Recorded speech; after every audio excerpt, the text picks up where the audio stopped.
They are the kind of boats most sailors dream of. 68 feet of pure wind-blown beauty. But for the crew of the Geraldton, Western Australia, that dream became a nightmare. Two members of her crew, a 50-year-old doctor and a 29-year-old software engineer, had to be rescued by the Coast Guard late Sunday night after being injured in a storm so violent it ripped the helm clean off the boat's deck.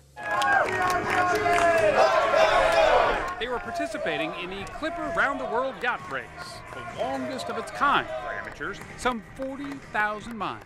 But the leg across the North Pacific was the hardest, and the Geraldton's crew was apprehensive even before it began. Yeah, I don't think anybody who's got a brain cell between their ears is going to say they're not slightly nervous about it. On Saturday, the fleet of 10 racing boats hit a storm, the likes of which many had never seen. There's times where you kind of almost want to give up, but none of these guys gave up, you know.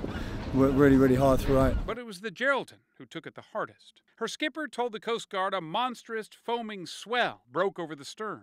The waves slammed the crew to the deck and ripped the wheel right off its mount, sending it overboard, leaving them temporarily adrift. The weather remained so bad for most of Sunday, rescuers could only airdrop medical supplies to the injured sailors below.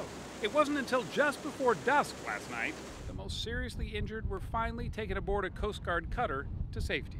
As for the Geraldton, after some repairs, it's going to continue the competition. She was built for racing, and it seems so was her crew. For CBS This Morning, I'm Lee Cowan in Los Angeles.